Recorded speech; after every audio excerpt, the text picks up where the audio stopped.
कार्तिक मास में क्यों करते हैं दीपदान। धर्म ग्रंथों में कार्तिक मास के बारे में वर्णित है कि यह मास स्नान तप व व्रत के लिए सर्वोत्तम है। इस माह में दान, स्नान, तुलसी पूजन तथा नारायण पूजन का अत्यधिक महत्व है। कार्तिक माह की विशेषता का वर्णन स्कंद पुराण में भी दिया गया है। स्कंद पुराण में लिखा है कि सभी मासों में कार्तिक मास, देवताओं में विष्णु भगवान, तीर्थों में नारायण तीर्थ शुभ है। कलयुग में जो इनकी पूजा करेगा वह पुण्य को प्राप्त करेगा। पद्म पुराण के अनुसार कार्तिक मास धर्म, अर्थ, काम तथा मोक्ष देने वाला है। पद्म पुराण के अनुसार जो व्यक्ति पूरे कार्तिक माह में सूर्योदय से पूर्व उठकर नदी अथवा तालाब में स्नान करता है और भगवान विष्णु की पूजा करता है, भगवान विष्णु की उन पर असीम कृपा होती है। पद्म पुराण के अनुसार जो व्यक्ति कार्तिक मास में नियमित रूप से सूर्योदय से पूर्व स्नान करके धूप दीप सहित भगवान विष्णु की पूजा करते हैं वह भगवान विष्णु के प्रिय होते हैं। पद्म पुराण की कथा के अनुसार कार्तिक स्नान और पूजा के पुण्य से ही सत्यभामा को भगवान श्री कृष्ण की पत्नी होने का सौभाग्य प्राप्त हुआ।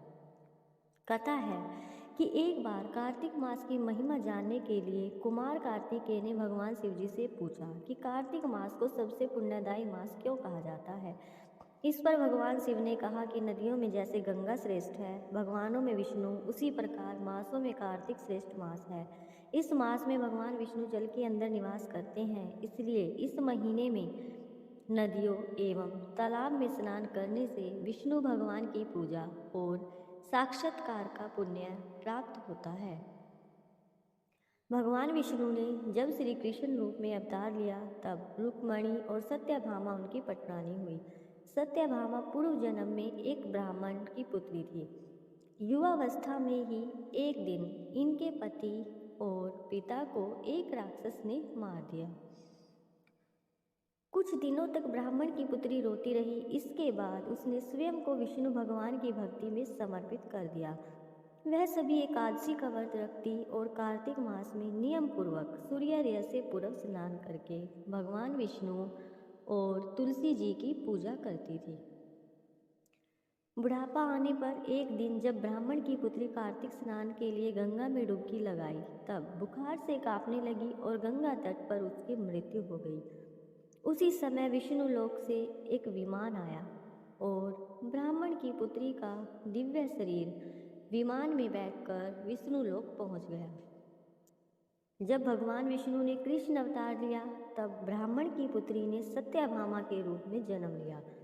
कार्तिक मास में दीपदान करने के कारण सत्यभामा को सुख और संपत्ति प्राप्त हुई। नियमित तुलसी में जल अर्पित करने के कारण सुंदर वाटिका का सुख मिला। शास्त्रों के अनुसार कार्तिक मास में किए गए दान पुण्य का फल व्यक्ति को अगले जन्म में अवश्य प्राप्त होता है। दीपदान करने के लिए कार्तिक माह का विशेष महत्व है। शास्त्रों के अनुसार इस माह भगवान विष्णु 4 माह को अपनी योग निद्रा से जागते हैं। विष्णु जी को निद्रा से जगाने के लिए महिलाएं विष्णु जी की सखियां बनती हैं और दीपदान तथा मंगलदान करती हैं। इस माह में दीपदान करने से विष्णु जी की कृपा प्राप्त होती है और जीवन में छाया अंधकार दूर होता है। व्यक्ति के भाग्य में वृद्धि